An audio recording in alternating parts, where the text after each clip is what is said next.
السلام عليكم ورحمة الله وبركاته.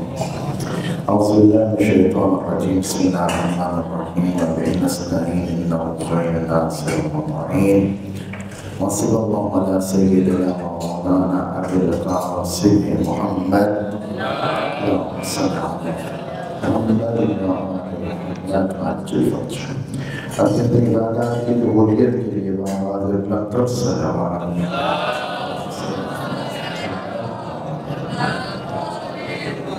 تاجیر ظہور امام زمانہ علیہ السلام کے لیے بھی آواز بلند کر صلوات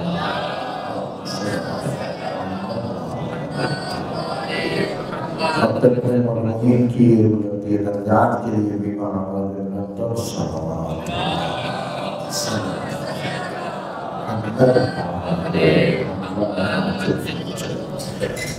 سب سے پہلے پروردگار کی تمام نعمتوں کا شکریہ ادا کرتے ہیں جتنا کہ وہ ذات لائق شکر ہے۔ دعا کرتے ہیں پروردگار ہمیں ان بابرکت ان بافضیلت لمحوں میں اس کی اسی طرح اطاعت اور عبادت کرنے کی توفیق عطا فرمائے جیسے عبادت کرنے کا حق ہے۔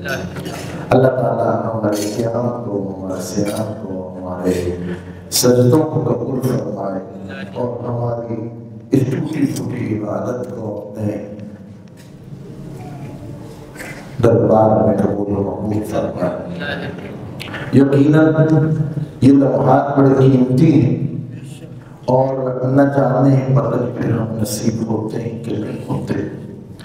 تو اللہ تعالیٰ نے ہمیں بہترین موقع عطا کیا ہے کہ ہم ان لمحوں میں ان کے سامنے اپنے آپ کو جھکا دیں اور اپنے آپ کو اس کے حوالے کرتے ہیں۔ اور عقل مند بھی وہی ہے، سمجھدار وہی ہے جو یہ کام کرے۔ کیا گناہ گار ہم سارے، خطا کار ہم سارے، روح سے آتے ہیں۔ ہم نے سارا سال کتنے گناہ ایسے کیے جو جان بوجھ کے کیے، کتنے گناہ ایسے کیے جو انجانے میں کیے، جتنے گناہ ہم نے ایسے کیے جو بھول کے کیے، کتنے گناہ ایسے کیے ہیں جو چھپ چھپ کے کیے ہیں۔ پروردگار تو دیکھ رہا ہے۔ اور جناب امیر المومنین علی بن ابی طالب علیہ السلام فرماتے ہیں اس معصیت سے ڈرو، اس گناہوں سے ڈرو جو تم نے تنہائی میں کیے۔ وجہ کیا ہے؟ کہا وجہ یہ ہے کہ دیکھو دیکھنے والا بھی وہاں پہ صرف خدا ہی ہے اور کل کو عدالت بھی اسی کے حضور لگنی ہے۔ اور جب گناہ مانگا جانا ہے تیری اس تنہائی میں گناہ جو تم نے کیا ہے اس پہ گواہی بھی خدا نے خود ہی دینی ہے، تو اس گناہ سے بچ۔ عزیزان گرامی، ہم لوگ نہ جانے نہ چاہتے ہوئے بھی گناہ کر بیٹھتے ہیں اور اللہ تعالیٰ نے ہمیں موقع دیا۔ ہم میں سے بہت سے لوگ ایسے بھی ہیں کہ ہم گناہ کو کرتے ہوئے لذت محسوس کرتے ہیں۔ پتہ ہے زمین جھنجھوڑتا ہے کہ یہ گناہ جی بہت روکتا ہے، ایسا نہ کرو۔ یہ خدا کی نعمت ضمیر بھی، خدا اس کو زندہ رکھے۔ آمین تو کہہ سکتے ہیں آپ جی۔ تو یہ جو دوڑتا ہے کہ ایسا مت کرو، لیکن اگر انسان کر رہا ہے تو یہاں پہ سرکشی کر رہا اور جو علن اعلان کر رہا ہے گناہ، تو وہ فاجر فاسق کہلاتا ہے۔ جیسے یزید تھا، وہ گناہ کو گناہ بھی مانتا تھا اور اس کو کرنے پہ فخر بھی محسوس کرتا تھا۔ تو خدا ہمیں فاسق فاجر بننے سے بچائے۔ امام حسین علیہ السلام کے پاس ایک بندہ گیا اور کہا کہ مولا وہاں کا گناہ گار ہوں، خدا کا ہوں، ہاں میرے نام اعمال میں گناہ ہی ہے اور کچھ نہیں ہے اور لذت محسوس کرتا ہوں۔ کوئی ایسا عمل بتائیے کہ ہاں میں گناہ بھی کرتا ہوں اور خدا پکڑ بھی نہ کرے۔ سچ بتاؤ کون ایسا چاہتا ہے؟ سارے ہی چاہتے ہیں جی، کام بھی ہوتا رہے اور جو پکڑ بھی نہ ہو۔ تو رسول اللہ کے فرزند جناب زہرا کے فرزند مولا امیر المومنین کے فرزند فرماتے ہیں بڑا آسان ہے، ہاں تو گناہ بھی کر لے اور اللہ تعالیٰ تیری پکڑ بھی نہ کرے، کوئی مشکل کام نہیں ہے، بس چاہتے چیزیں کر لو، ہاں گناہ کرتے رہو۔ کہا مولا بتائیے، آپ بھی سنیں گے؟ سب بات سنائیں گے، آپ کو سنائیں گے؟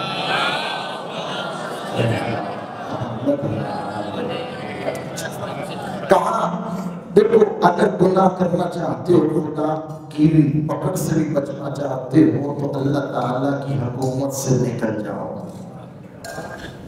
کہا جہاں جہاں اللہ کی حکومت ہے وہاں سے باہر چلے جاؤ، نہ اللہ کی حکومت میں رہو گے، نہ اللہ کا قانون چلے گا، نہ پکڑ میں آؤ گے۔ کہا ایسا تو نہیں ہو سکتا، کون سی جگہ ہے جہاں پہ اللہ کی حکومت نہیں ہے؟ کہا چلو میں آسان کر دیتا ہوں۔ کہا مولا آسانی ہے؟ ہاں ہے۔ کہا مولا حکم کیجئے۔ کہا اس طرح کرو اللہ تعالیٰ کی نظروں سے اوجھل ہو جاؤ۔ اللہ کہا مولا ہر جگہ اللہ دیکھ رہا ہے، جہاں کوئی نہیں ہوتا وہاں پہ بھی پروردگار ہے، میں اللہ تعالیٰ کی نظروں سے اوجھل کہاں ہو جاؤں؟ کہا اگر تم اللہ کی نظروں سے اوجھل نہیں ہو سکتے تو اور آسان کر دیتا ہوں، گناہ کرتا رہے اللہ تیری پکڑ نہیں کرے گا۔ کہا مولا فرمائیے۔ کہا اللہ کا دیا اور رزق کھانا چھوڑ دے۔ کہا یا رسول اللہ یہ کھانا پینا سانس لینا ہر چیز تو خدا کا رزق ہے، اگر یہ کھانا چھوڑ دوں کہاں تو اچھا۔ کہا اچھا میں آسان کر دیتا ہوں۔ ہمیں بھی آسانی چاہیے نا جی، ہاں کہا آسان کر دیتا ہوں۔ کہا اور بھی کوئی آپشن ہے؟ ہاں ہے۔ کہا اس طرح کر جب تیرا وقت موت آئے گا، ملک الموت تجھے جو ہے آ کے تیری روح قبض کرنے لگے گا تو اس کے سامنے ڈٹ جانا، اے خبردار ملک الموت میں تجھے اجازت نہیں دیتا میری روح کو قبض نہیں کر۔ کہا جب رسول اللہ ماں کی گود میں چڑھ کے چلا جاتا ہے، بھائی سے بھائی کو لے جاتا ہے، بہنوں سے بھائیوں کو جدا کر دیتا ہے، ماں سے بچے لے جاتا ہے، انبیاء چلے گئے، اوصیاء چلے گئے، ائمہ چلے گئے، میری کیا گناہ گار کی مجال کو میں ملک الموت کو روک لوں؟ کہا اچھا تیرا اس کے سامنے بھی جا، اچھا کہا اور آسان کر دیتا ہوں۔ کہا تو ہے گناہ گار خطا ہے، ہاں اب فرشتے تجھے جب جہنم میں لے کے جائیں گے تو پھر اس طرح کرنا، تمہیں جب جہنم کے گڑھوں میں پھینکنے لگیں گے نا تو پھر وہاں پہ ڈٹ جانا اور کہنا خبردار فرشتوں مجھے جہنم کے گڑھوں میں مت پھینکو۔ کہا جب رسول اللہ دنیا میں ایک نہیں چلی، ہاں ملک الموت کے سامنے بھی نہیں ڈٹ سکا تو یہاں فرشتے جب فیصلہ اللہ کر دے گا تو مجھے چھوڑیں گے۔ کہا بس تیرا اختیار اتنا ہی ہے۔ کہا جب تیرا بس ہی چلتا تو پھر خدا سے توبہ کی توفیق طلب کر کہ اے پروردگار مجھے معاف کر دے اور مجھے گناہ نہ کرنے کی توفیق اور طاقت عطا فرما۔ عزیزان گرامی، شب مغفرت ہے، شب توبہ ہے، شب جمعہ ہے۔ اللہ تعالیٰ اس رات سارا سال کی اس رات میں مرحومین کے درجات کو بلند کرتا ہے، ان کی مغفرت فرماتا ہے، اور پھر یہ خود مہینہ جو ہے سال کا بہترین مہینہ، اور اس میں شب جمعہ بھی خدا نے ہمیں نصیب کر دی، بہترین موقع ہے استغفار کا۔ ہمارا اختیار ہے توبہ کی نام۔ بابا مسئلہ یہ ہے کہ ہمارا بس ہی کوئی نہیں ہے، تو عقل مند یہ ہے کہ پھر اپنے گناہوں کو تسلیم کر لے، اور جس نے توبہ کو قبول کرنا ہے اس کے سامنے استغفار کر لے، توبہ کر لے، اپنے گناہوں کو قبول کر کے ان پہ نادم ہو کے شرمندہ ہو کے اپنے گناہوں پہ استغفار کر لے کہ پروردگار کرتا ہوں، مانتا ہوں، شرمندہ ہوں، نادم ہوں، تیرے حضور حاضر مجھے معاف کر دے۔ میں نے کل بھی عرض کیا تھا وہ تو بہت جلدی راضی ہو جانے والی ذات ہے۔ اچھا، اس استغفار کا کوئی وقت مقرر نہیں۔ میں کہا کرتا ہوں اگر وضو کرنے کی کنڈیشن ختم کر دی جائے کہ نماز سے پہلے وضو کرنا ضروری ہے، یہ بات طہارت رہنا ضروری ہے، غسل وغیرہ ضروری ہے، اور بھی آسان ہو جائے جب قبلہ سمت بھی ختم ہو جائے تو ہم میں سے سارے ہی نماز پڑھنے لگ جائیں۔ کیوں؟ تکلیف ہے، مشکل ہے، اٹھنا پڑے گا، صاف ستھرا رہنا پڑے گا، وضو کرنا جانا پڑے گا، کپڑے پاک صاف رکھنے پڑیں گے، تکلیف مشکل ہے۔ اگر یہ شرائط ختم کر دی جائے تو ہر کوئی نمازی بن جائے گا۔ اس توبہ استغفار کے لیے نہ وضو کی ضرورت ہے، نہ صاف لباس کی ضرورت ہے، نہ قبلہ سمت کی ضرورت ہے، نہ کوئی خاص وقت ہے۔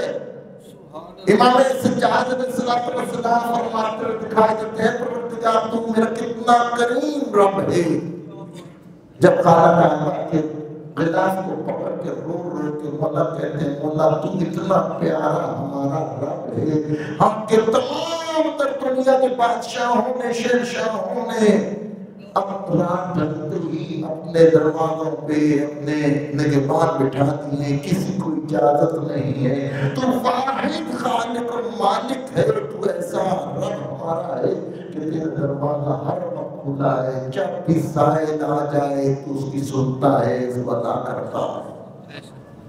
بہترین موقع استغفار ہے۔ استغفار ہے کیا؟ اپنے کیے پہ سب سے پہلے جو کیا ہے اس کو ماننا کہ میں نے گناہ کیا، اور پھر اس کی شرائط ہے کہ ہاں اس پہ مولانا امیر المومنین فرماتے ہیں کہ نادم ہونا، شرمندہ ہونا کہ مولا میں نے یہ گناہ کر لیا ہے، اس پہ نادم شرمندہ قبول کرنا۔ پھر فرمایا اس کی ایک شرط ہے کہ آئندہ گناہ نہ کرنے کی اللہ تعالیٰ سے عہد کرنا، پروردگار پہلے تو کرتا رہا ہوں، جیسے بھی آئندہ نہیں کروں گا تو مجھے معاف کر دے۔ اور پھر کہا کہ حقوق العباد ادا کرو، کہ جب تمہیں استغفار کر لی تو ایک دوسرے کے حق کو پہچان کے اس کو ادا کرو، یہ استغفار ہے۔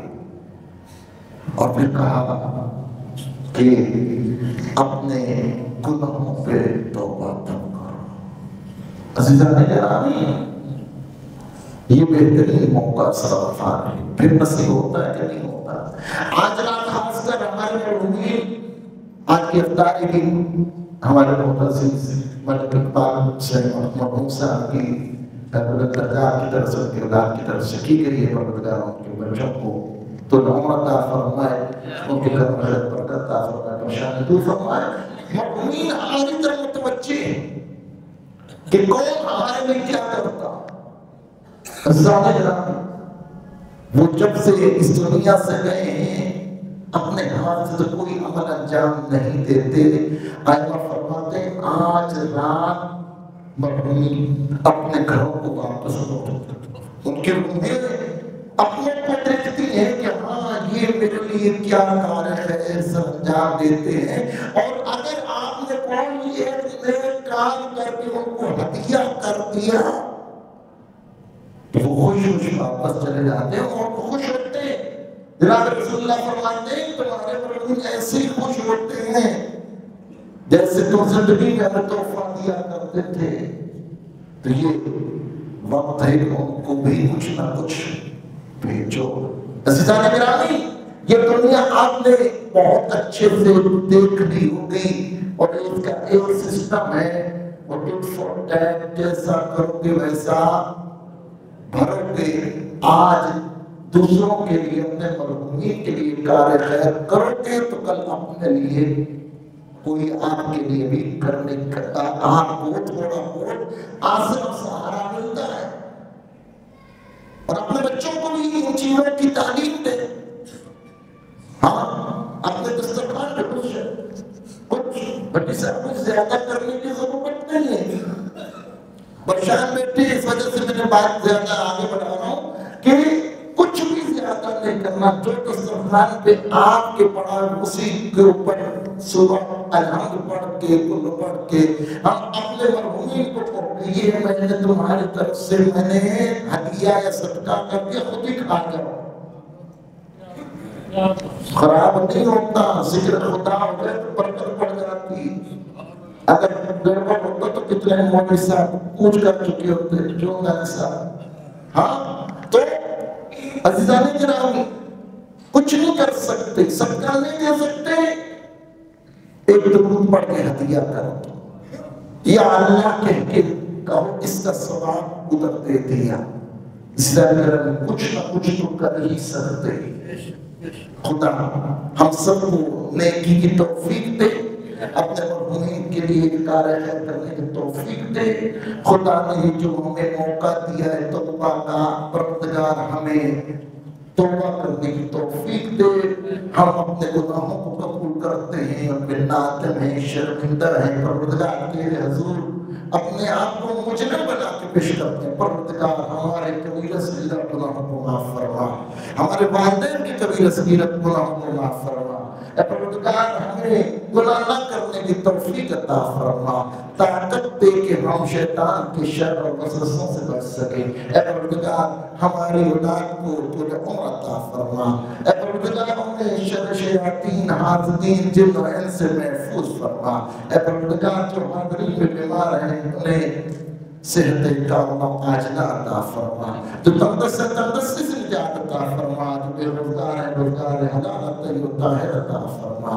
اے پروردگار جو مقروض ہیں ان کے قرضوں کو خزانہ خیر سے عطا فرما۔ اے پروردگار ہمیں ایک دوسرے کے حقوق ادا کرنے کی توفیق عطا فرما۔ اے پروردگار امام حجت امام قائم کے ذوق میں تعجیل عطا فرما، ہمیں امام زمانہ کے اول انصار میں شامل فرما۔ ایسا بنا دے جیسے امام زمانہ ہمیں دیکھنا چاہتے ہیں۔ پروردگار تیرے خطانے میں کمی نہیں ہے، پروردگار ہمیں سرخرو فرما۔ اس وقت تک اس دنیا سے مت اٹھانا جب تک تو ہم سے راضی نہ ہو جائے۔ اے پروردگار یقیناً تیرے فضل سے ہمیں یہی امیدیں ہیں۔ اے پروردگار امام حجت امام قائم کے ظہور میں تعجیل عطا فرما، ہمیں امام زمانہ کے قدموں میں شہادت کی موت نصیب فرما، اور روز قیامت شفاعت محمد و آل محمد نصیب فرما۔ ربنا تقبل منا انک انت السمیع العلیم بحق محمد وعترۃ الطاہرین۔ اپنے مرحومین کے لیے ادارہ منہاج الحسین کے معاملین مرحومین کے لیے جو اس دنیا سے جا چکی ہیں، اور ان تمام مومنات کے لیے جن کا کوئی فاتحہ پڑھنے والا نہیں ہے، خصوصاً ملک اقبال حسین مرحوم مغفور کے لیے ایک دفعہ صرف فاتحہ اور ایک دفعہ صرف اخلاص کی تلاوت فرما۔